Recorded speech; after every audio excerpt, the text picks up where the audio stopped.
एक बात बता दे भैया, बिहार में चुनाव आने वाला है। एक बात याद रखिएगा, आपको हम मैसेज दे रहे हैं। भीमराव अंबेडकर ने जब संविधान लिखा तो उसने यह भी लिखा कि वोट हमारा एक अधिकार है और हम अपनी मर्जी से किसी भी दल को अपने हिसाब से सोच समझकर जो अच्छा आदमी है उसको वोट करें। समय आ गया है मेरे भाई, इस मतदान में आप नहीं समझिएगा तो फिर 5 साल के लिए दर दर भटकिएगा। रोजगार के लिए, शिक्षा के लिए, दवाई के लिए, कमाई के लिए हर जगह भटकिएगा, लेकिन आपको कोई सुनने वाला नहीं है। नहीं तो तैयार हो जाइएगा मेरे भाई, इस बैग टांग करके सूरत निकलना, दिल्ली निकलना, पंजाब निकलना, कोलकाता निकलना।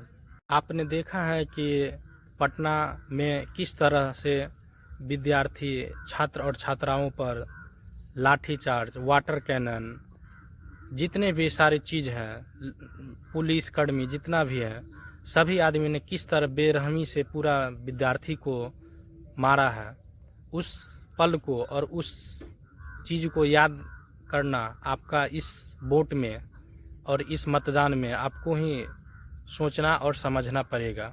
बेरहमी की बात तो ये है कि बिहार में देखिए रोज़ प्रत्येक दिन एवरी डे हत्या, मर्डर, अपहरण कितना सारा हो रहा है। अभी देखिए नया फिलहाल में लालचंद यादव को हत्या किस तरह कर दिया, लेकिन उस पर कोई अभी तक एक्शन नहीं लिया गया है। ऐसे ऐसे कितनों सारों के साथ मतलब आता है, लेकिन होता है, लेकिन ये मीडिया सब कोई चीज़ के लिए नहीं मतलब देखता है, न सुनता है। खाली जितना भी नेता सब है कुछ भी करता है तो मीडिया हर चीज़, हर पल, हर वक्त उसके साथ रहता है और दिखाता है, देखो ये चीज़ हुआ है। लेकिन आम पब्लिक को कोई नहीं देखता है जो ये है, किस स्थिति में है, क्या है, नहीं है। और इस सब के लिए हम जिम्मेदार हैं और पूरा बिहार की जनता जिम्मेदार है, क्योंकि हम नहीं समझेंगे और आप नहीं समझेंगे तो ये बिहार कैसे बदलेगा। सत्ता किसी के बाप के बपौती का नहीं है, इसलिए कोई आदमी 10 साल, 15 साल, 20 साल आप लोग काहे मतलब रखते हैं। अरे चेंज कीजिए, हर 5 साल पर चेंज कीजिए, तभी तो हमारे नेता सबक सीखेंगे। आप लोग है जो एक एक नेता को 15 साल, 20 साल, 10 साल ऐसे करके देते हैं तो उसका मन बढ़ जाता है और कुछ नहीं करता है। अभी तक जो आदमी बोलता है कि ये चीज़ हुआ, क्या चीज़ हुआ? सड़क और बिजली के अलावा और कुछ हुआ है? न शिक्षा पर बात होती है, न रोजगार पर बात होती है, न सिंचाई पर बात होती है, न उद्योग पर बात होती है, कुछ पर बात नहीं होता है।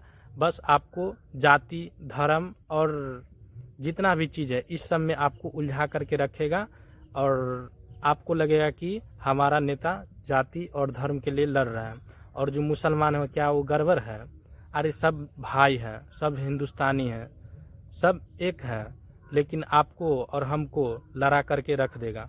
और मान लें कुछ देर के लिए मुस्लिम नहीं है तो आप लोगों के ये ऐसे नेता हैं कि आप लोगों को जाति में लड़ाएगा कि तुम यादव हो, तुम ब्राह्मण हो, तुम चमार हो, तुम पासवान हो, तुम मुसर हो, ऐसे करके लड़ाएगा। लेकिन आप ही को समझना पड़ेगा कि जाति और धर्म से उठ करके आप लोग वोट कीजिए, नहीं तो ये जितने भी हैं धर्म के लेकर के वोट मांगने वाले नेता सब आपको, बिहार को, पूरा भारत को भी बर्बाद करके रख देगा।